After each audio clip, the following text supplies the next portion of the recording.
the panel on mass incarceration, the prison industrial complex. Excuse me, I'm sorry. So by now, you should already have been to several other panels, so you should be familiar with the breakdown of how this session will run. I will give a brief introduction of our panelists. Then for 40 or 45 minutes, we'll have a moderated discussion about mass incarceration and the prison industrial complex. And then we'll save the last 15 or 20 minutes for Q&A from you, the audience. While I would love to get to everyone, do keep in mind that sometimes time constraints do not allow that. So my name is Mary Goodwin-Oquendo, and I am an attorney, disability and civil rights, but civil rights nonetheless. And I am a former executive board member of the New York Urban League. I sat on the Civics and Economics Committee, and I'm very happy to be here for the 7th annual State of Young Black New York. It's an excellent program, and I hope that you will leave here today not just feeling like you're schmoozing with a bunch of other young black people, but that you actually have been equipped with knowledge and tools so that you can act and encourage other people to act. So starting over here, on this end, we have Mr. Kenneth Willis, Esquire. He is a criminal defense and civil rights attorney. He is a passionate criminal defense and civil rights attorney representing the poor and disenfranchised. Whether it was in New Orleans or New York City, Kenneth had a purpose to fulfill for those who were not as fortunate as the young boy from the Deep South. Next to him, we have Stephanie Willis, Esquire. She is a music and entertainment attorney. Stephanie is a first-generation Haitian American born and raised in New York. After graduating from the Law Center in 2008, Stephanie was admitted to the Louisiana Bar and was hired as a judicial clerk by the Honorable Angelique A. Reed. Upon completion of her clerkship, Stephanie furthered her legal career as an ADA for the parish of Orleans in New Orleans, Louisiana. Next, we have Mr. Kevin Livingston. He is founder and president of 100 Suits for 100 Men. Kevin Livingston is the founder and president of this organization, which was established in 2011. The organization's mission is to reduce prison recidivism rates and repeat offenses in convicted felons through gainful employment and reentry services. And our fourth panelist that we have here is Angelo? Yes. Angelo Pinto. He is senior attorney for the Advancement Project. Angelo Pinto joined Advancement Project in 2016 to work on the schoolhouse to jailhouse track program, as well as our Emerging Justice Project, as his Emerging Justice Project. He has over 10 years of experience working with youth justice and criminal justice arenas, working directly with the system-impacted youth, conducting research and leading legislative reform. He brings a unique skill set and commitment to liberation. So before we get into the meat of everything, I'd like to get a better sense of how many of you have been impacted by our criminal justice system. So please raise your hand if you feel comfortable, whether you have personally ever been charged with a crime. Family members. Hands down. Friends? Oh, hands down. Do you know anyone that's in jail? All right, so that's everyone. And you know, of the industrialized nations in the world, the United States has the highest incarceration rate, which is weird considering we're supposed to have the most freedoms for our citizens. So can someone tell us, what is the prison industrial complex? Some say that we have more black people in jail now than were ever enslaved in the United States. So what does that mean? Okay, I guess I'll go first because they always say ladies first. So I'm just so thankful to be here with all of you today, and it's, you know, I just want to say thank you for having me be a part of this panel. And you know, to get to your question, the prison industrial complex is it's a really complex situation, as we all know. When dealing with mass incarceration, I want to say a lot of people just started it's not true. Not a lot of people just began talking about it, but it received a lot of publication because of Michelle Alexander's book and because of the recent documentary by Ava DuVernay. But this has been happening for a long time. We currently have more individuals in prison now than we did in 1850 when that was 10 years before the Civil War. Like in 2004, there were more black men that were denied the right to vote because of the fact that they were incarcerated than there were slaves at that time. So, I mean, this is something that has been going on for a while, and it's something that it's really downtrodden on the backs of our people. So, I think it's a complex question that I'm trying to, I guess, answer in a more general manner, but there's so much that actually goes into it. I don't know if you agree with me.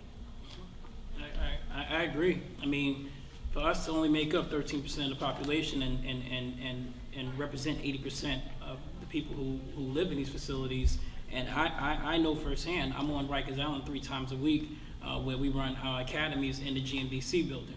And all I see is our black and Latino brothers, right? And so it is very complex. But I have a different take on how to kind of break the school to prison pipeline, and we'll get into that a little bit later.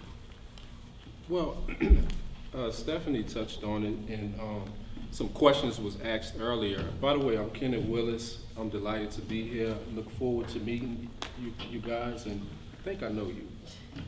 This is my husband. So, what I've realized, I'm a criminal defense attorney, and I've been practicing law for about 9 years.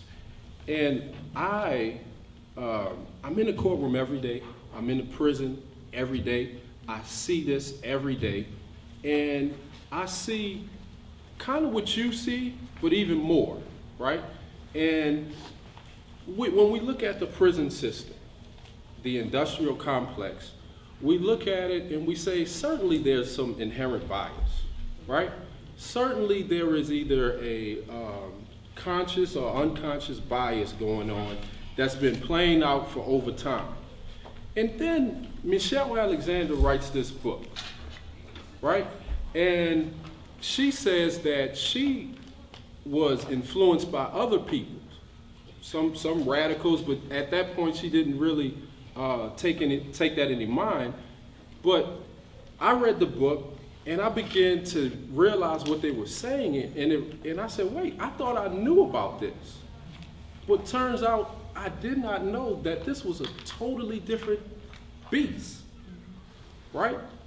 I've learned when I started practicing law, you are innocent until proven black, brown, or broke. And a lot of times if you black and you brown, more than likely you broke in the criminal system. So, and I don't want to take up all the time, but with the new Jim Crow, we're connecting some dots. Stephanie talked about it. We went all the way back to slavery, and we talked about how the slaves got their emancipation. And then, so now there's the end of the Civil War, it's the Reconstruction era, and now the Southern whites are saying, where do we go from here?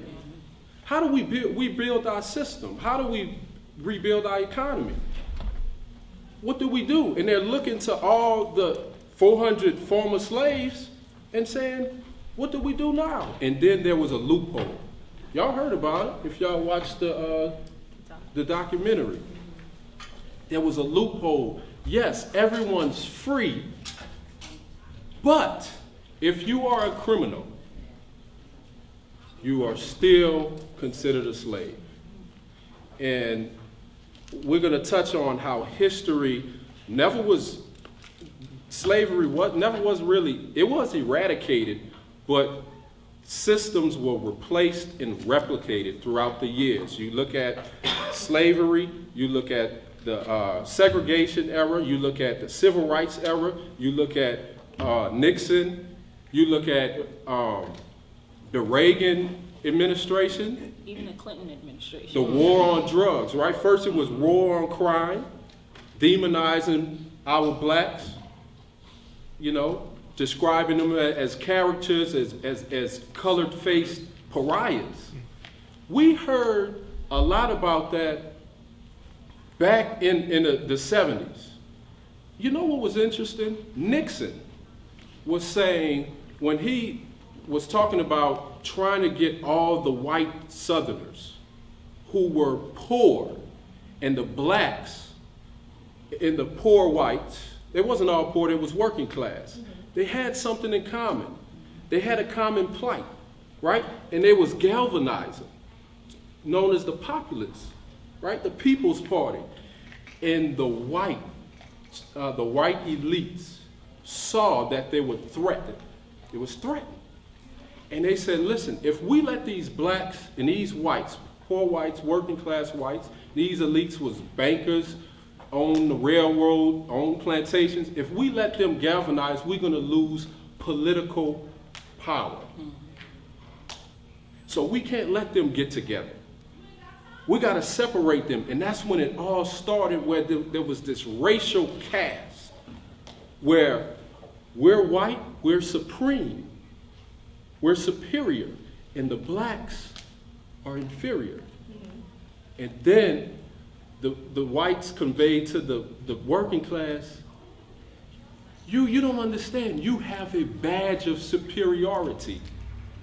Don't group with them, come with us.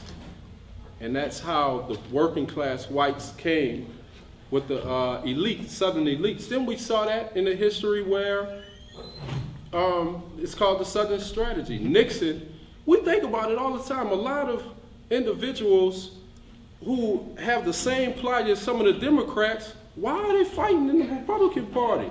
They're poor. They need jobs. You raised many excellent points. I'm sorry. I get fired up about this. You kept dropping gems. You kept dropping gems. Now, so what we've described here is an intentional system. A system that was meant to disenfranchise people and keep them down. So just thinking broadly, it's not just the individuals who themselves are incarcerated and convicted that are affected. It's their family members, it's communities. We have whole communities, even in New York City alone, where almost every family has at least one person that is incarcerated. We have people who are then kicked out of their homes because someone is incarcerated. And something else that isn't really thought about when we think of how this system works to weaken the power of people is most of these cases, right, and correct me if I'm wrong, but from what I've seen, it's not my area of practice, but my limited experience with criminal defense, is that even those people who don't end up going to jail, having to keep going back to court over and over and over again. There's no such thing as a speedy trial, not for black people. And they keep you coming back, prosecution's not ready, people are losing their jobs, right? Especially if it's a juvenile, their parents are coming. If it's a breadwinner, sometimes if you have a pending charge, you just let go automatically. And these are all tools that are used to hurt communities of color. So now that we know that, what can we do? What can we do? I mean, I think in a little bit to the first question, a friend of mine, in one of his performances, he said slavery never got abolished, it just got polished. Right? So when you think about the prison industrial complex, that's a good starting point to think about. Like, this is an extension of slavery, or as folks like to say, it's another mechanism of social control, right? Based on race. It's a mechanism of social control based on race. It's about prisons and or jail. It's an industry, which means it's a business, a big business, just like slavery was a big business. A private business. Yes, they're not always private, but it's sometimes private, but slavery was the business that drove and made America the superpower. And it's complex, right? It's very complex when you start to get to the nitty-gritty of it and the number of systems that the prison industrial complex is connected to, right? It's a tremendous amount of systems. And then, of course, as folks mentioned, Michelle Alexander pointed out, the new Jim Crow, and the war on drugs, which was really just a war on black folks, right? And really, when you look at it deeper, the way I've started to realize it more, is really a war on children, right? In New York State, most recently, I worked on a campaign before I came to my new job called Raise the Age. I don't know if folks are familiar with that issue. New York State was one of 2 states that automatically prosecute 16 and 17-year-olds as adults for any crime. They were automatically housed in adult jails and prisons. Maybe a month ago, we got that practice to end in New York State. But what you saw was these 16 and 17-year-olds, every year, it was at its height, it was about 55,000 were arrested every year. 55,000. So these young, and the New York State's prison population is a little bit under 50,000. So what you saw was these are the young people who spend their life cycling in and out of the system, right? And New York State, if you look at it, is very much an example of what's happening throughout the rest of the state. But another way to look at the money, which is very important, there's an article that came out a long time ago, maybe 10 years ago, called $1 Million Blocks. If you haven't read it, you should read it. Basically what the article said is, over 75% of the folks incarcerated in New York State come from New York City. Over 75% of the folks incarcerated in the state come from New York City, and the vast majority of those folks come from 6 or 7 neighborhoods. Your Bedford-Stuyvesants, your East New Yorks, your Harlems, your South Jamaica, Queens. Now, one of the other important pieces of the article was, it was called $1 Million Blocks because it said the state is spending over $1 million on some of these blocks just to incarcerate folks on one block. Wow. Right? Now, the article showed there was over $100 million blocks in the city of New York. Some of these blocks were $30 million blocks, right? So the amount of money being spent to incarcerate folks just from New York City is a tremendous amount of money. This is important because New York State is not one of the states that has a lot of private-run prisons. It's a state-run prison. But this is basically an economic strategy, a job strategy for rural New York. Because that's where all the prisons are, upstate. So this is jobs. And it's the same thing you saw before. So you see black and brown folks going upstate to be incarcerated to provide jobs for other people. Right? So you make an excellent point about there being a cycle. Kevin, I know that you do some work to prevent people from going in and out. Can we discuss some of the circumstances surrounding that pattern and also what you and other organizations are doing to curtail that? Well, I can speak for me. We have three offices. One is in parole.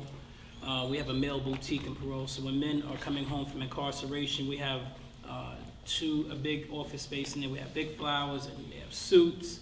They get free haircuts, shoe shining sessions, and most importantly, they get a mentoring talk for one of my staff members. And that's probably the most crucial part of this component, because men actually get down to talk to other men to express whatever is on their mind, right? I recently partnered with Manhattan Clerk Tingling, one of the top judges in New York City, to go and register young men and women on Rikers Island to vote, right? And we're also working on a certificate of relief for the parole population who are getting ready to age out of parole. I'm really big on the school to prison pipeline. When I, like on Wednesday, I'm bringing over 40 books, soft covered. If you want to help join, let me know. But the books the young men are asking for are the Wall Street Journal, 48 Laws of Power, or whatever it is, The Art of Seduction. It's after our initial talk. When I first met them, they were all gang members and they didn't want to talk. I went to the Crip house, I went into the Blood house, I went to the most violent house, which is the Dropout house, because that house is, you don't know who's beefing with who. They can't go back to their housing unit because they're going to get cut, so they're all in the same room. And I'm in there by myself with about 13 other men. They cap it at 13 to be in the day room. Now this is what happens in these rooms. They have them in 2 tables like this, and they stay in there for about 9 hours a day. So it's just 2 TVs passed on the wall, and an old PlayStation 1 actually. I'm serious. And that's all they do all day, right? And so we started dialect, and I'm teaching these young people how to do financial literacy. A lot of people, over 70% on people on Rikers Island are not charged, right? So it's not over, right? We want to convey that message to them.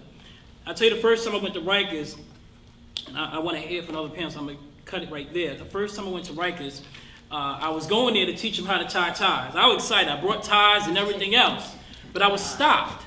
He says, we can't do that. What you need to do is go in there and tell them how to become state ready. How do you go in there and tell young men how to become state ready? So when I went into the housing unit, 13 out of the 13 young men, 9 of them were charged with attempted murder. 9. Right? And so I had to shift quickly. Right? It was nerve-wracking to me because I never taught somebody how to become, I've never been to upstate. Right. I've barely been to Niagara Falls, right? So like, how do I tell them? And I couldn't do it. So I had, the whole conversation shifted and it changed. We started talking about what books they want. And we started talking about what's their mentality, what they do, what start talking about their passion. We have to give them something to look forward to. Because what's gonna happen is they're gonna come home, go right back into the same cycle, and I swear to God, I'm gonna shut up after this. This happened yesterday, because you had said something about employment. I had a brother, 15 years in prison, came home about a month ago, and he came to the whole boutique. I had an opportunity for him to be custodian at Senior Center. Now, he was charged with manslaughter, and what happened, she had the interview with him. She asked him what was his conviction before the interview started. Now, you all know that's illegal in New York City, right? He didn't tell me that. So when he came out of the interview, he was really depressed, worried, shaken, really, honestly, 15 years in prison. He was like, Kev, I really want this position, but she asked me. I said, hear her out. She said, I'll get back to you in 72 hours. Well, three weeks later, she never got back to him. So I called. I said, how you doing? What's going on? What happened with this employee? Well, we're not going to move forward with him. And I said, well, okay. Well, let me ask you this question. He when you had the interview, did you ever ask him about what's his card? Well, he signed the papers, whatever have you. I went a step further and pulled the video. And I found out that she sent them outside to fill out paperwork after she brought him in. So now she has her job on the line. Your question was, what can we do? Follow up. Weed out those companies that are not doing right by these men who are coming home to do the right thing. I'm all about breaking that school to prison pipeline, right? Because now I'm doing damage control because I'm trying to keep him encouraged. So he won't go back out there and commit and go right back up top. And he called me today and told me, Kev, thank you so much. I see what you're doing for me.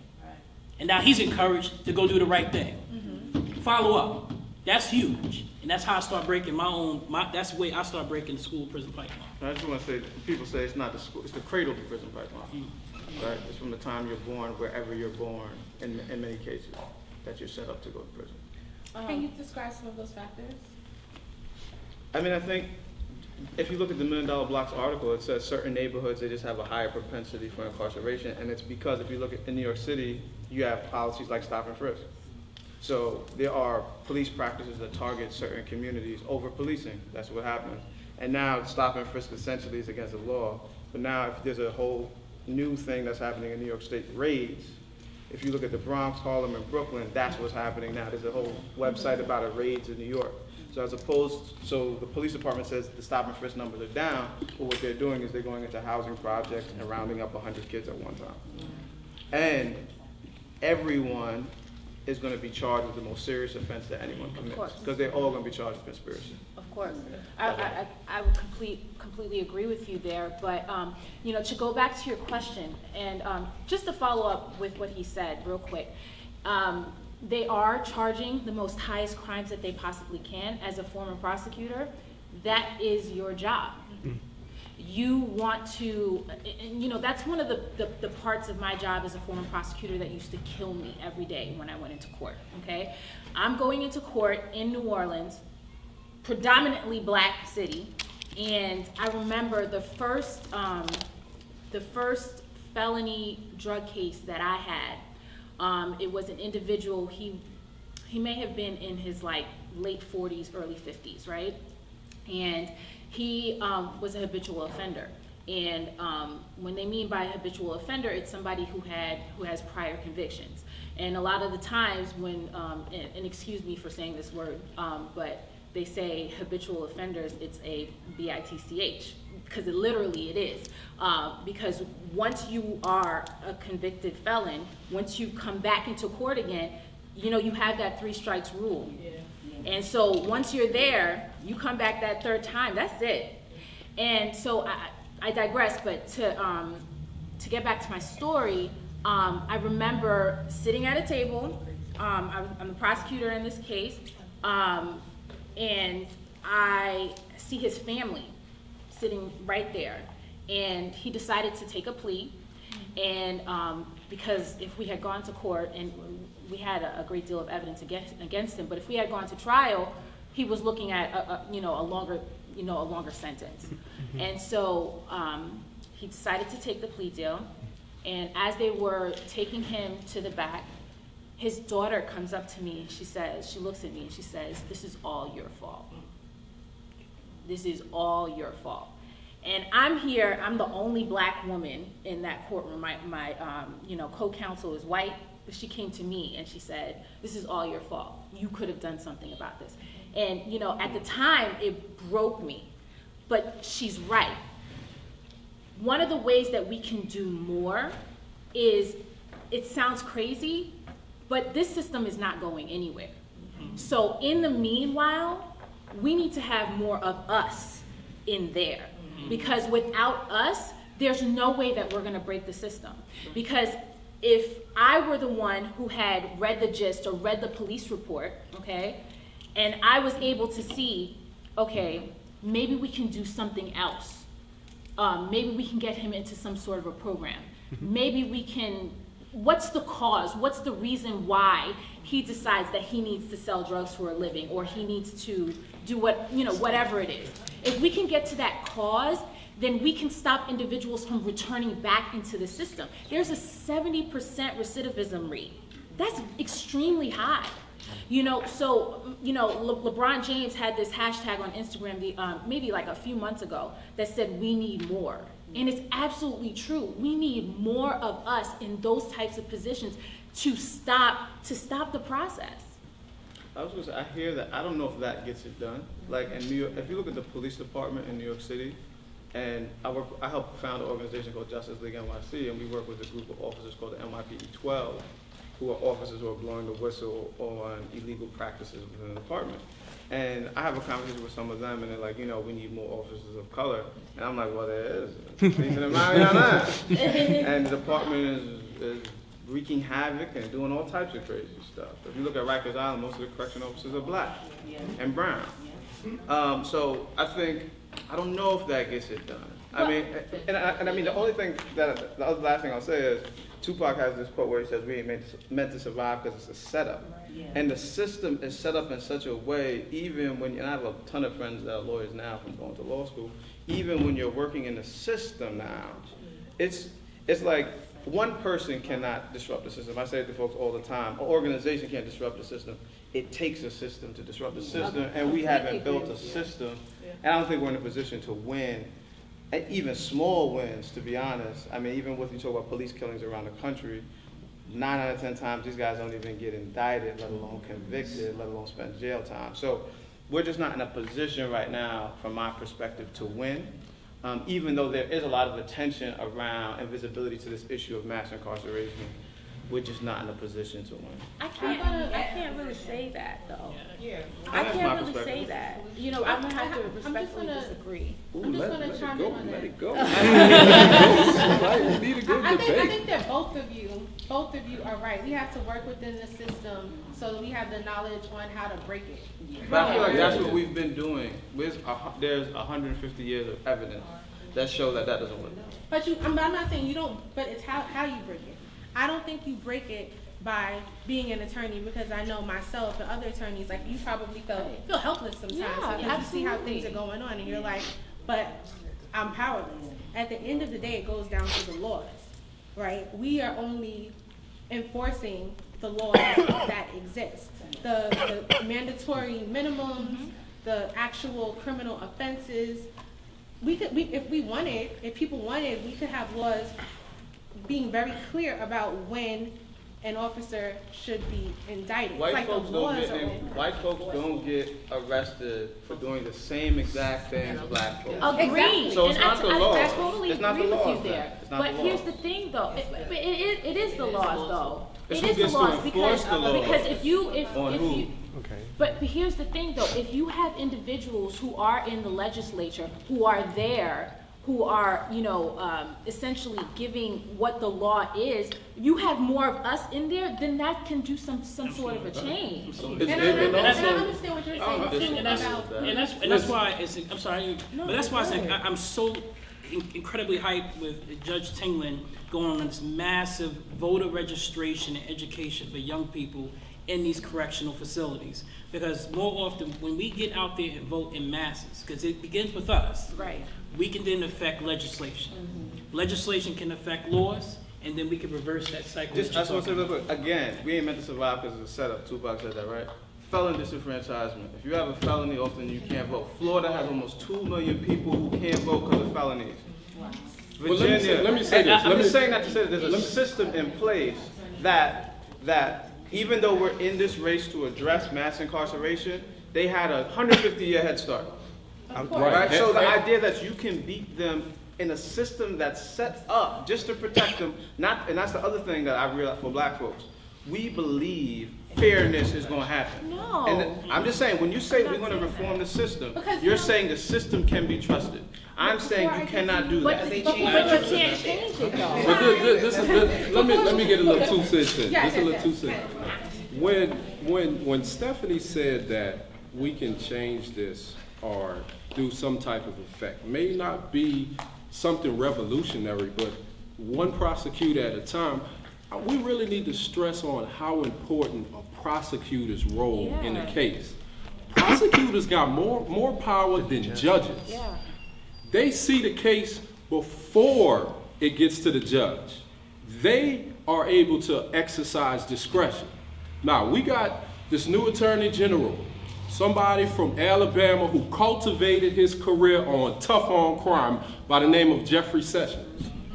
And soon as Trump gets in office, he sends out a memo to all the prosecutors in this country and say, you know what, we're gonna go back to this tough on crime. We're gonna charge them to the highest, completely dismantle what Obama's administration did, where they say, you know what, we're gonna use our discretion. So what you think some of those prosecutors could do? Now, this is not a mandate, this is a memo.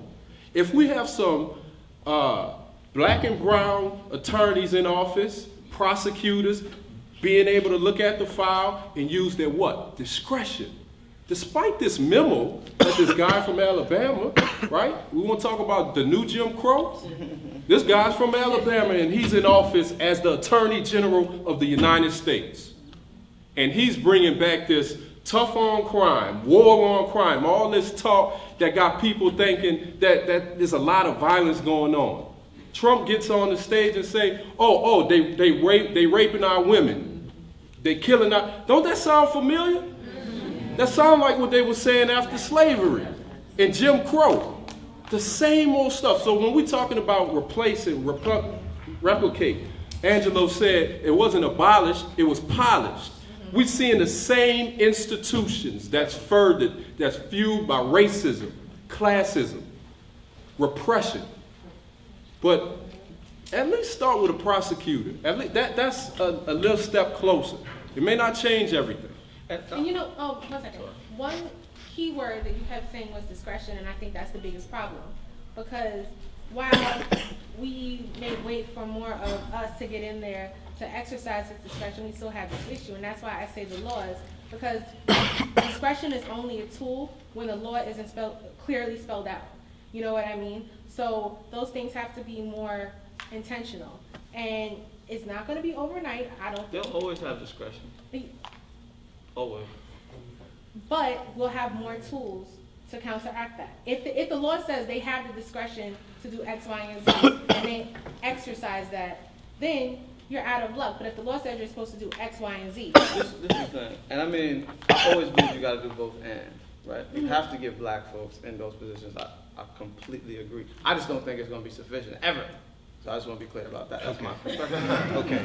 And that's my perspective. And I mean, I went to law school because I thought it was important. I'm just also recognizing the fact that I do not think it's sufficient. Ken Thompson was a black attorney in Brooklyn. He was dealing with the officer who was charged with murdering Akai Gurley. Right?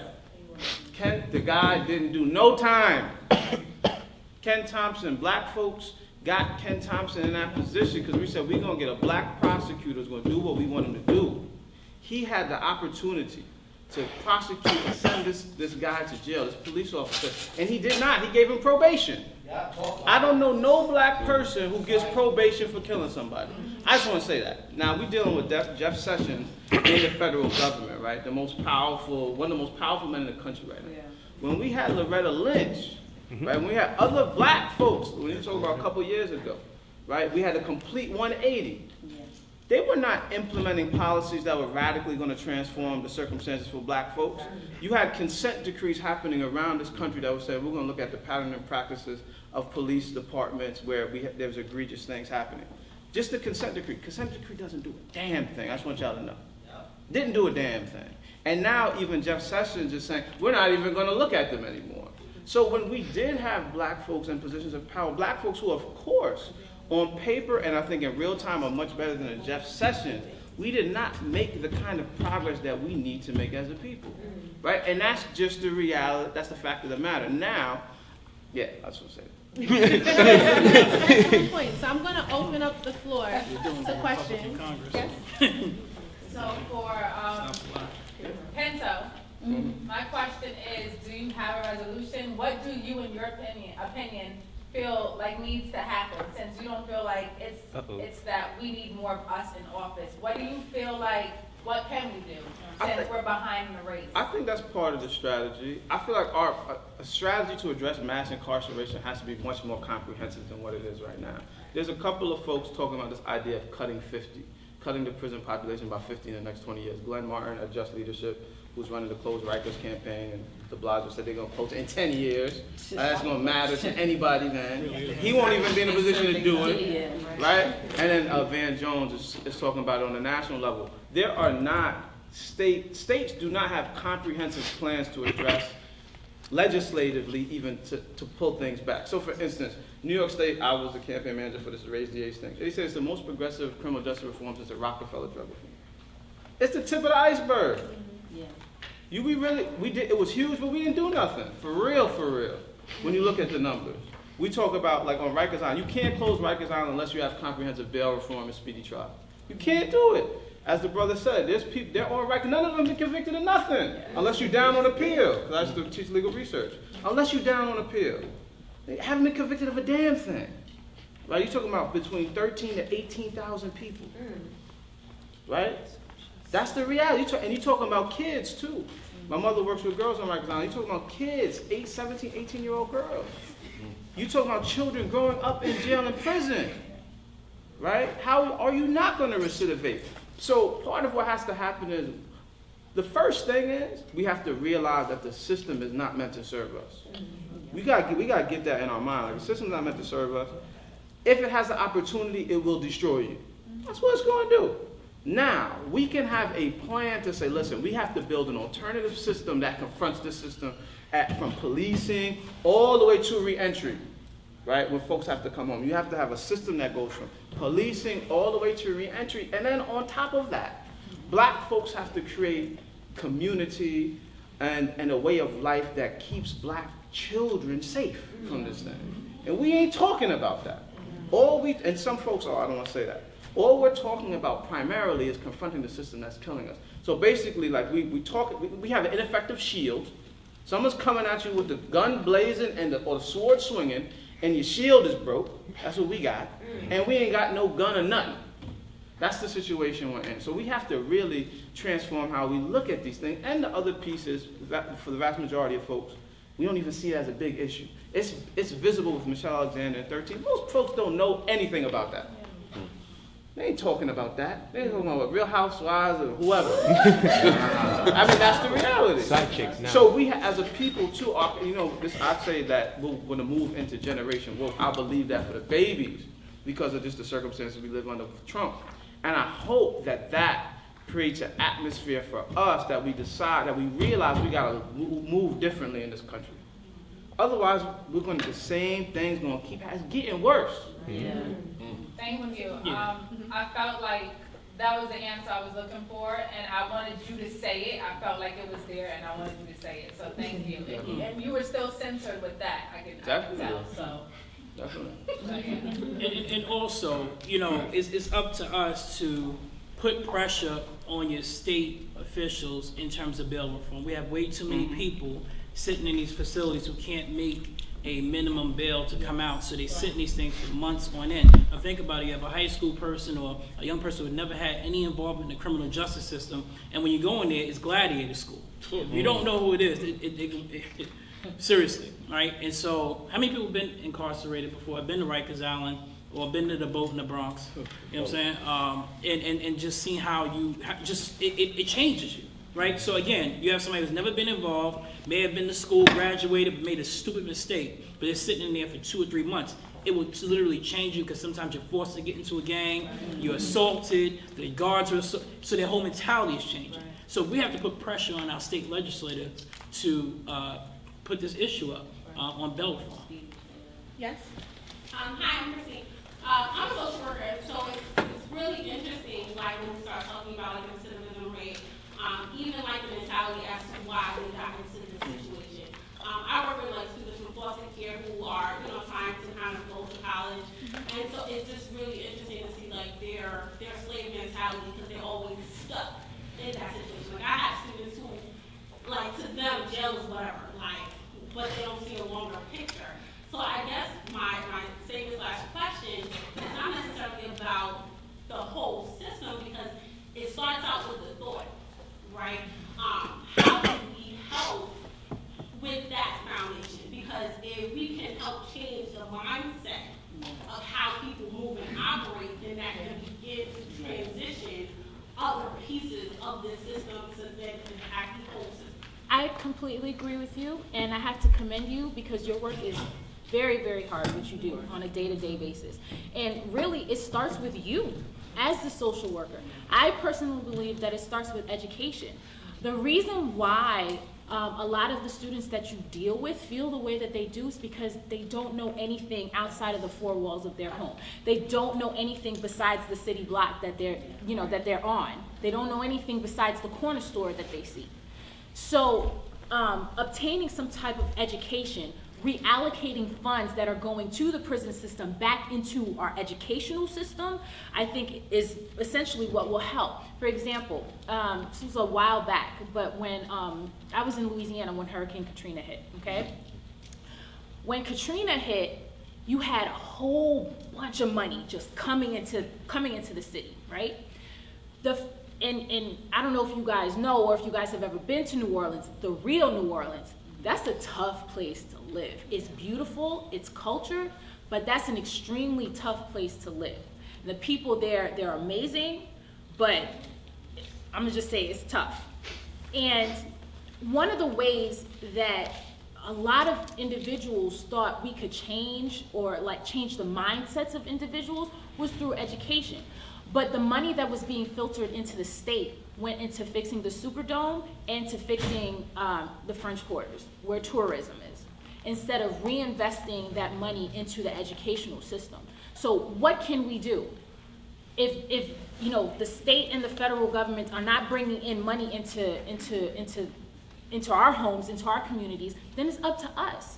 You know, and it's unfortunate that a lot of us come from broken homes where, you know, mom is not able to be there all the time for us because she's working 2 and 3 jobs so that she can support you and, you know, hopefully get you out of this mess. You know, so I just think it comes down to us being community. We're not at that stage where we're into helping each other out. We're into how can I get my next? How can I get more social media followers?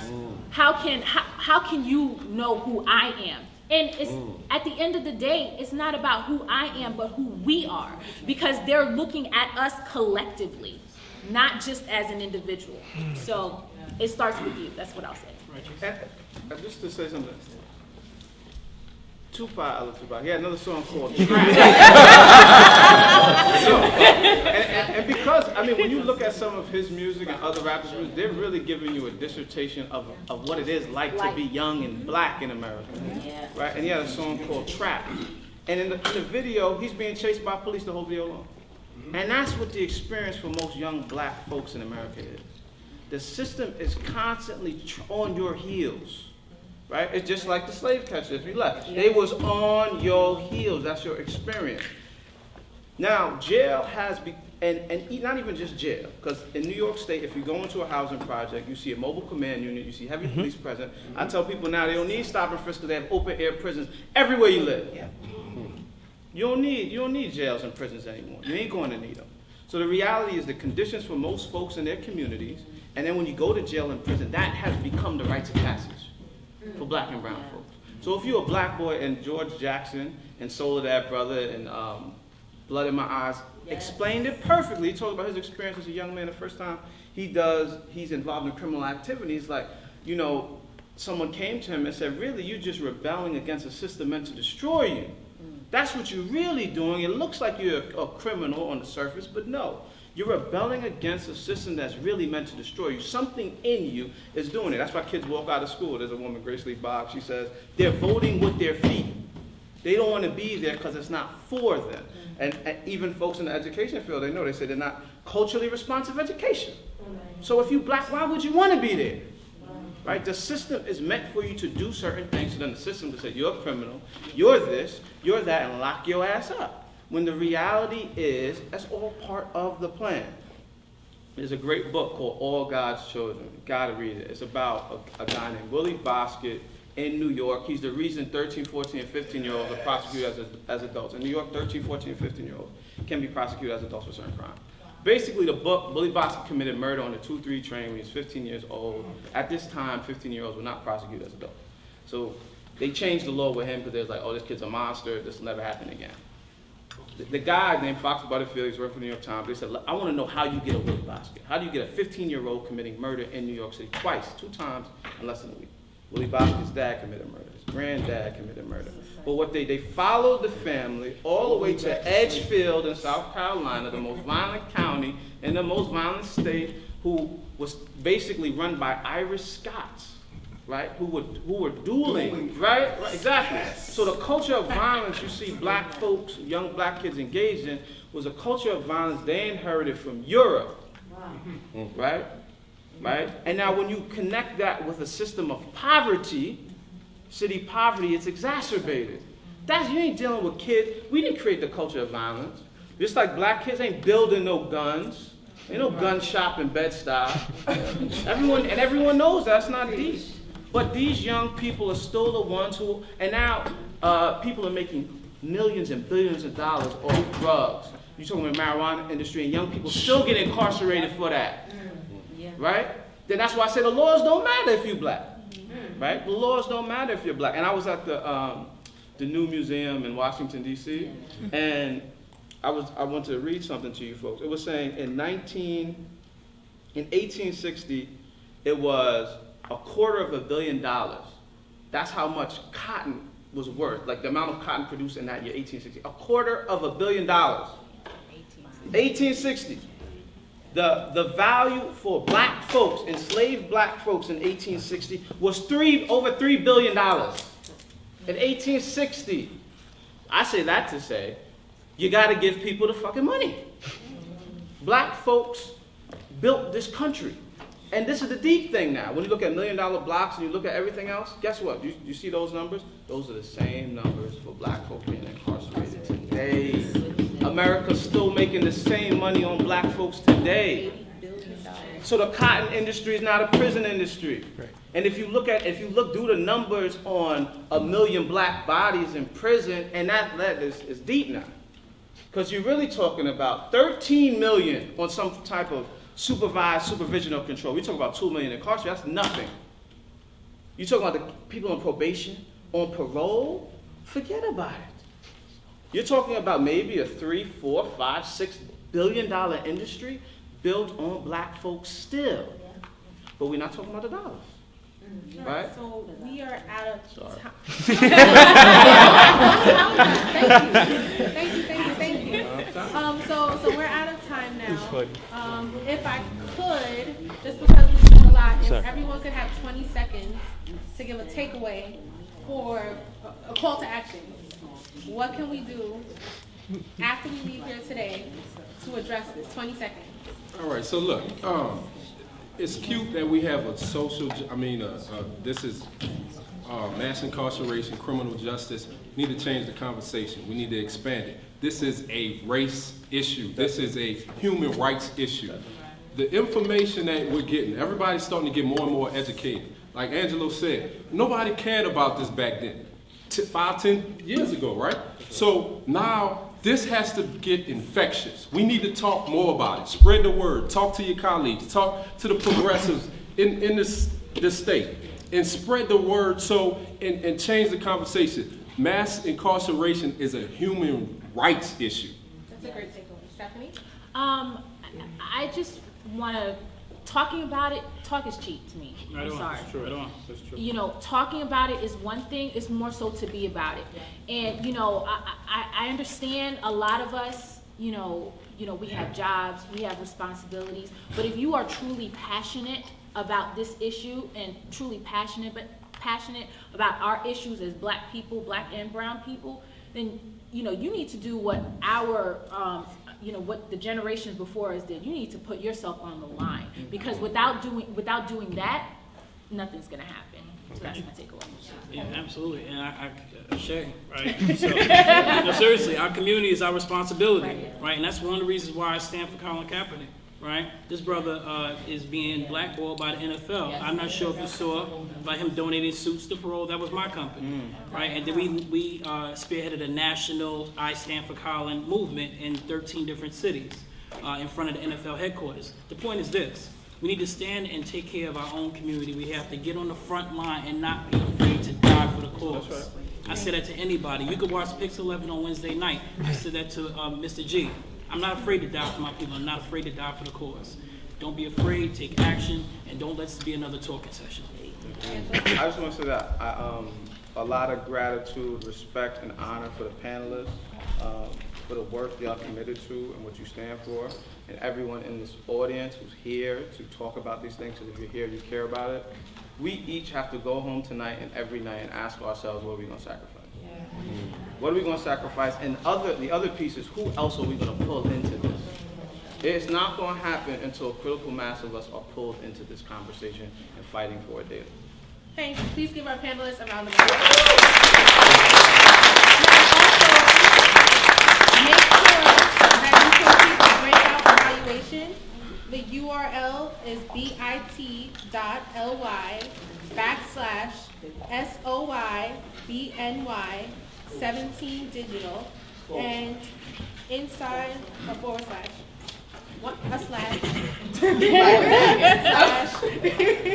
and make sure you complete the evaluation. And last thing, give a round of applause to Senator Valmont Montgomery, who just walked in, who for a very long time worked on raise the age legislation and still fights day in, day out for our young people in the criminal justice system. And of course, Yvette Clark, yeah, give her a round of applause.